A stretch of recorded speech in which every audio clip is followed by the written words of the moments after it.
Why? Because he's Zed, an exterminator.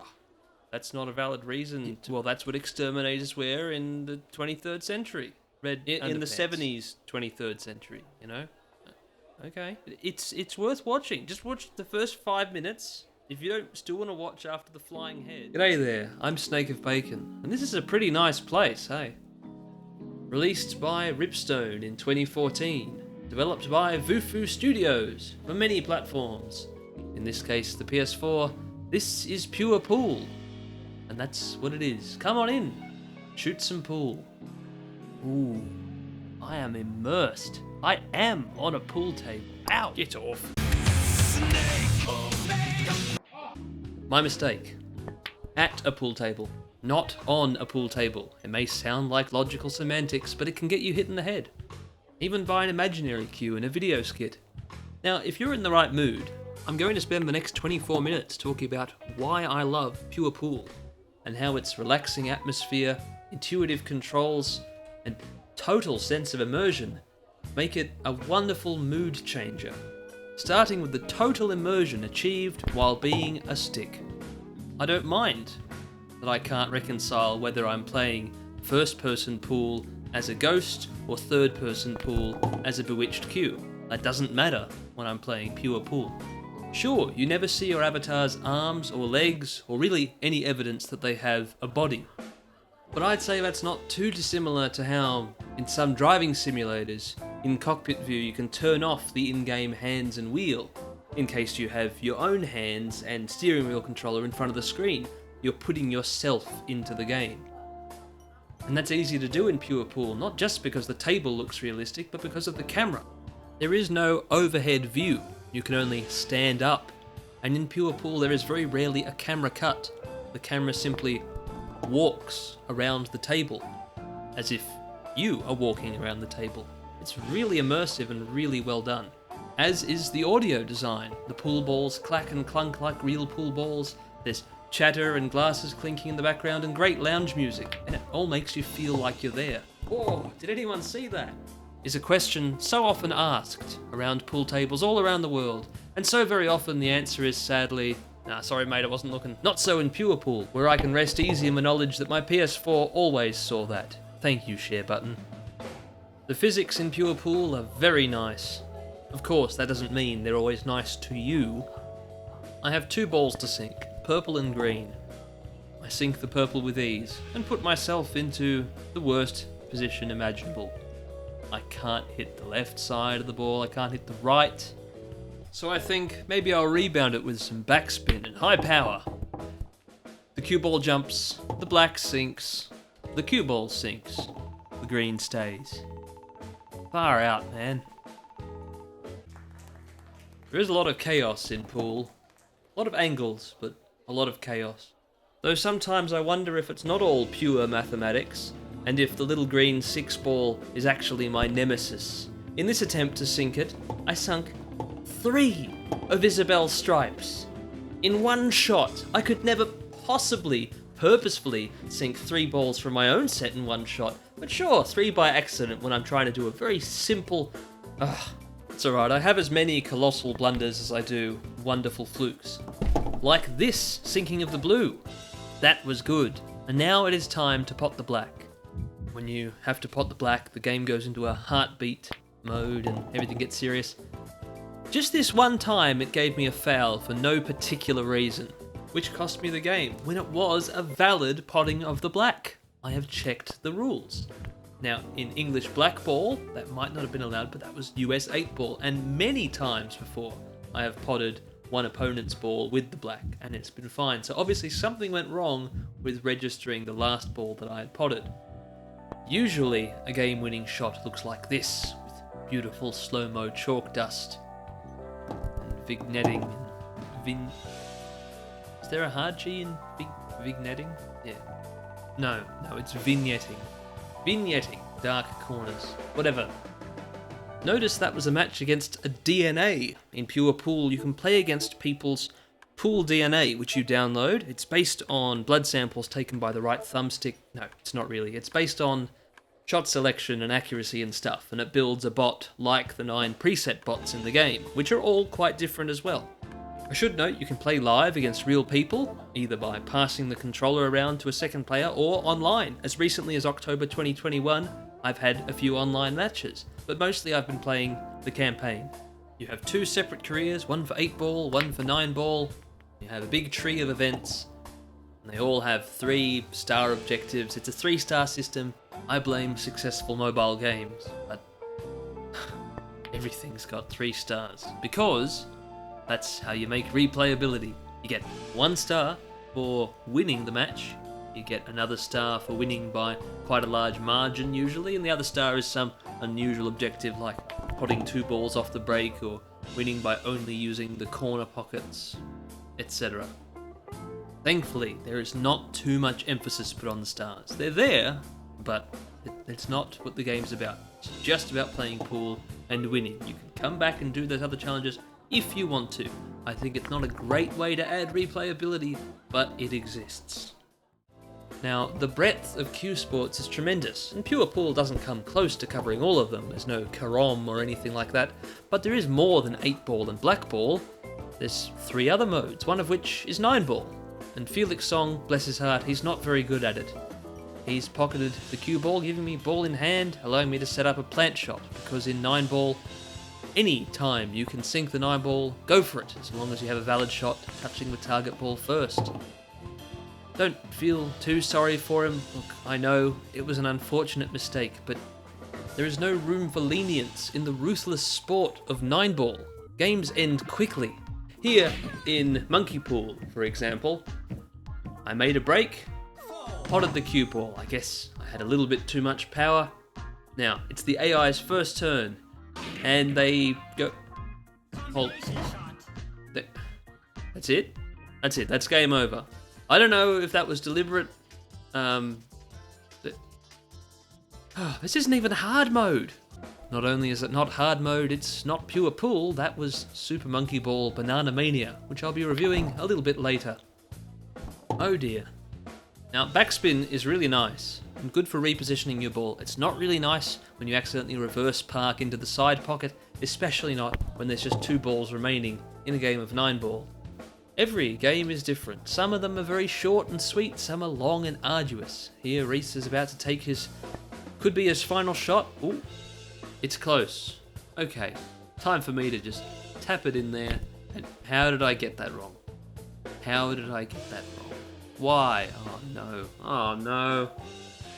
Okay, well Reese Morgan can't possibly get this right. He's only an amateur bot. What? What? No, Oh. Yeah, sometimes you have crushing defeats, but you can always try again. Here, look what happens the next time I challenged Reese Morgan in 9-ball in the career. Well, I lined up my break, and surprisingly, saw this camera angle. Yes, it's true, it's real, a break ace. I mean, it's weird, it's a sort of hollow victory, but it's an amazing and rare event. I've only ever had 2 virtual break aces in my life, and one of them was in Yakuza 3. I've also only ever had 2 fights in Tekken 7 that ended in double KO! Double KO, it's my first one in years! Beyond 8-ball, 9-ball and black ball is Killer, a game that does not end in ball.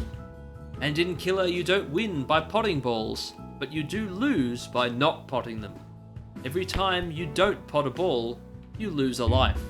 So if you're bad often enough, you'll die. Don't be bad, pocket a ball. It's a game won by being consistent and also by putting the ball in a really hard to reach place. It's also important to note that counterintuitively, sinking the black at any time gains you a life. Now I'm back to 3 lives and can continue trying to snooker Isabelle. Thank you. No, they're clapping for the lounge music. It's great lounge music. It's intense. Will Isabelle survive? I suppose not. She could have gone for an easier ball, and the game could have also not told me the winner at point of impact and just waited 2 seconds, but alright, I understand you're a clever computer. What I don't understand is this last mode, called Accumulator. Known to the rest of the world as Rotation, or 61, or many other names, This is a variant of the game of pool where you sink balls in order and gain the number on the ball in points. Here I'm aiming to sink 7 and cannot touch 11 or it'll be foul. So it's very difficult. If I sink 7, like I did, there, I get 7 points. Now I must aim for 8, and this is where you'll see the difference between Pure Pool Accumulator and any other version of rotation you've ever heard of or played. In simple rotation, that would be fine, I'd continue playing. In strict rotation, I would have 8 points, the 11 would go back on the table, and I'd continue playing. But in Accumulator, I get no points, my turn is over, the 8 ball's gone and it doesn't count for anything, and my opponent gets 11 points. And ball in hand.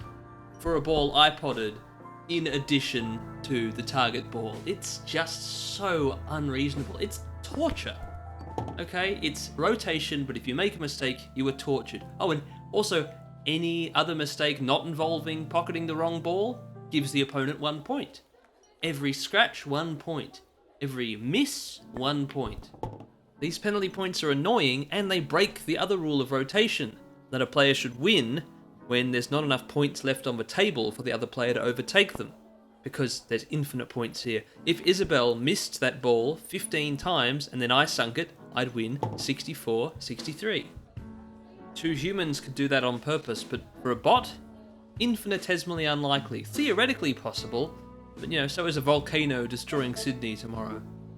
I'm still enjoying the gameplay and atmosphere, but not the rules. I would never choose to play this game mode on my own, but it's in the campaign, so it's unavoidable.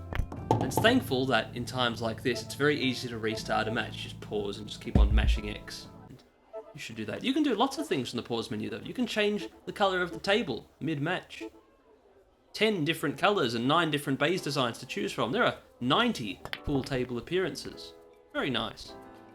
For green table purists, keep in mind the only green offered in this game is very, very dark, which means it's very easy to see all the chalk dust on it that accumulates as you play. I love the real-time chalk dust accumulation system in this game. It also means that when the lights dim for the final shot, it's really hard to see the black ball, not a problem I usually have in less moody spaces. I like changing things up every now and then. This blue table looks very nice, and the Vufu logo, being a triangle, actually helps with angles. You know what else helps with angles? The ability to pan the camera to the side. The game never tells you how to do this. For some reason, it's not mentioned in the tooltips in the bottom right, it's not in the tutorial, but at least on PS4, sliding your finger on the touchpad causes the camera to pan. It took me far too long to figure that out, but of course it is a feature you only ever need for bank shots. Now in other pool games you'd pull off bank shots looking straight down over the table in an overhead view so you could work out all the complicated trajectories, but Pure Pool's not going for that focus.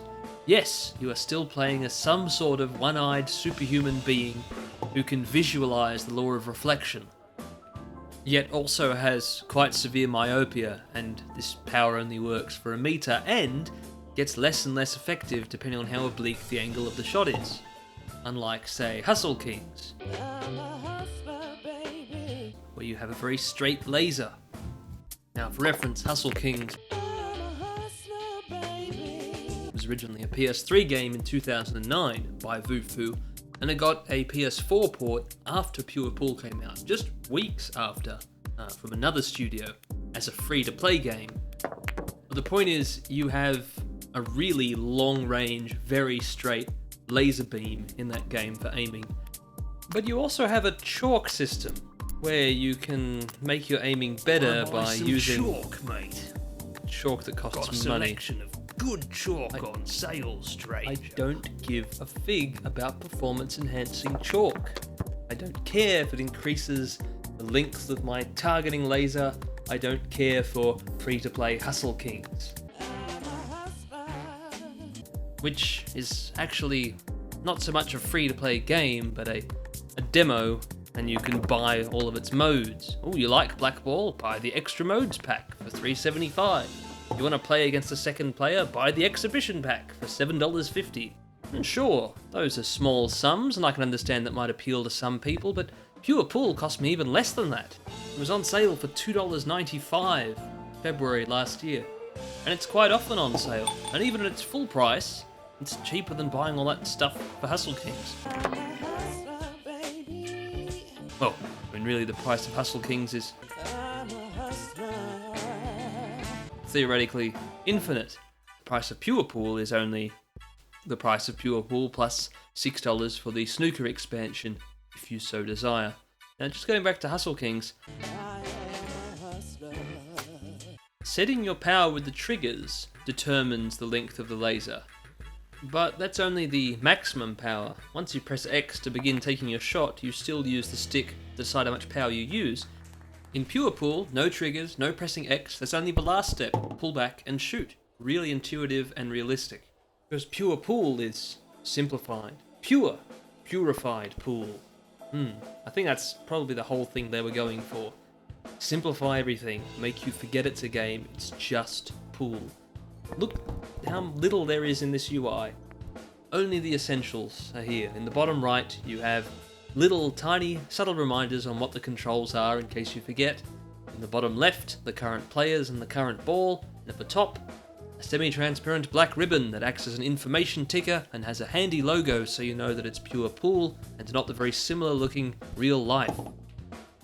Another aspect of its purity is that unlike Hustle King, I'm a catchy theme song, it does not have a currency system. And no currency means no cosmetics to buy. What are you buying? In Pure Pool, there are different cues you unlock as you level up. But that's it. You don't buy a weird novelty cue or a novelty cue ball for...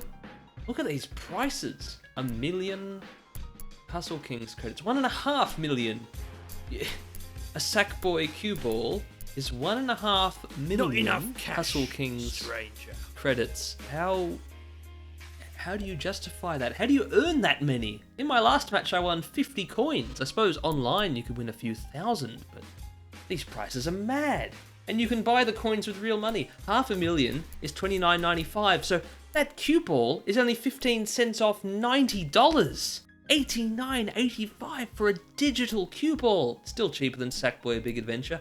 Why is that game $109.93? I'm Jim Ryan, and for only 3/8 more, you can have Photoreal Wool on PlayStation 5. Let's try and bring this back on topic. I'm not here to compare Pure Pool to other pool games. I haven't played them all, but I know this is a very good one. And we're getting to the point when I should be thinking about wrapping up this review, this third and final installment in the trilogy of reviews based on my car keys, which started out as a coincidence while I was reviewing GT Sport. Anyway, Pure Pool. I will reiterate, it's a wonderful place to relax and unwind, but it's also a good place to learn and get better at pool.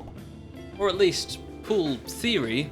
In practice, your ability to handle a cue and hit the ball straight is everything. In Pure Pool, you never miss your target. You are always straight cueing perfectly. In real life, that takes a tremendous amount of practice. Now, I'm just going to have to fast forward a bit here. Joshua King, this master bot, yeah, he's very good at Pure Pool. So good, in fact, he didn't give me a turn. And since the game has no fast forward or skip the computer's turns option, sometimes you really do just have to sit there for 2 minutes and watch Joshua King slaughter you. Honestly, the only time I ever beat Joshua King, since I've only had to play him once in the campaign, was when he potted the black by accident. Yes, there's a non-zero chance they will go on an 8-ball run. There's also a non-zero chance they will foul and give you a win for free. By the time you've reached that part of the campaign, though, you would have done a lot of these challenges. This is Speed Pot, and I've just messed it up. But I've got one more chance to pot it within the minute 10. Oh, far out. Well, looks like I'm not getting 3 stars. How about 2 stars? Well, there's no way I can pot it in the next 10 seconds because it's just not in a pottable position. Okay. Will I even get 1 star? I mean, I don't know. It's not in the right place. But, oh, slow-mo time. Hey, chaos. Yeah, gee, thanks. I would have preferred 3 stars, but oh well, I'll try it again. I prefer the other 3 challenge modes, like Checkpoint, where you have to pot balls as quickly as you can, and you get more time for each ball, or Royal Rumble, which is actually the same as Checkpoint, except, like a Royal Rumble in, professional wrestling, another ball enters the table every 30 seconds.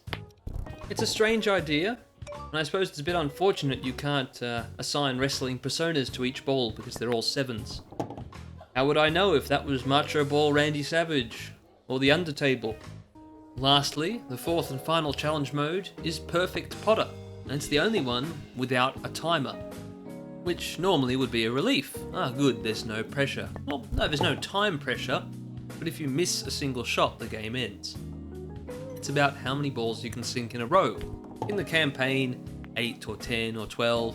Outside the campaign, you can try and sink as many as you can, and they'll re-rack them every time you sink all 15. My best is 27. I just couldn't quite get the whole table done twice. And 27 balls sunk put me 12,700 and something on the leaderboard. I don't know how many entries there are, and I don't know what the top score is. I can't find the button that lets me look at what the top score is. I'm sure it's in the hundreds, if not thousands. I've thoroughly enjoyed my time with Pure Pool, and I'd say the most memorable part for me was the 7-frame match against Madison Williams in the 8-ball career. Madison Williams is another one of the master bots, and the 7-frame tournament match you have against her is the first time you encounter her in the campaign. After playing dozens of matches against Felix Song, Isabel Sanchez and Tyler Holt, it was a bit weird having all of a sudden a new opponent. And in a serious 7-frame match, first person to win 4 games wins, you get to know someone's personality. She's not like Joshua King. She's not as aggressive. Madison is cheeky, playful, generally hits with low power and slight backspin to keep the ball still, just methodically sinking everything on one half of the table. And as you saw, when there's a really difficult shot, she might not always play it. She may just pass the turn to the other player to try and deal with the impossible mess. She knows I can't do anything with this situation, she's just waiting to win. You need more proof? Here. I went and potted the cue ball. Madison knows she can win this easily, so she didn't even try to sink anything from here. Put the ball in the furthest away possible position, just to let me have another run. She handicaps herself because she's aware she's that good. So I just kept on trying. I became that good. You can too.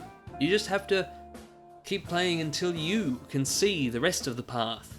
The invisible half. The part where the ball's going to go into the pocket. See it happening before it happens. Once I had that shot down, the rest of it was easy. I beat Madison in the 7-frame match. It was great. It felt like I'd slain the final boss of Pure Pool. Completed the 8-ball career. I still actually had more matches to go to after that, and I've done them since, so I can say I haven't done 9-ball yet, not completely, but I have finished the Pure Pool 8-ball career. The amateur 8-ball career. There's still pro and master. So there's dozens more matches for me to play, in pro with a half-length targeting laser helper, and in master with no targeting assistance at all. So I'll probably never ever finish that. Oh well, I will take my victories and leave. Pure Pool was fun. And is fun. Really, I will keep coming back to this. If not to finish the campaign, just to play pool and unwind. It's a wonderful place to be. This is pool. At least until Vufu's next pool game comes out, which is confusingly going to be titled This Is Pool. That's right, the sequel to Pure Pool. Pure was a very strong adjective, implying that it was the pure essence of pool. But now we've got a determiner, this. This is pool. It must be the definitive pool game forever, I guess. And it's a funny name because when I review it, and I suppose when everyone else reviews it, they'll make the same joke. They'll have to say, this is pool. Ha ha ha. I enjoyed Pure Pool so much, I'm very keen to play This Is Pool when it comes out. It was announced in 2018. It's been delayed indefinitely, but it could come out in 2022 if I'm a very good boy. Anyway, Snake of Bacon signing out. If you enjoyed this review, there's plenty more where that came from. This is the 8th review I've made this year. Other reviews in this season include Dead or Alive 6, 8 to Glory, the official game of the PBR, an 80-minute review for Gran Turismo Sport, chronicling its whole 4-year lifespan, and the next one is for Road Bustle,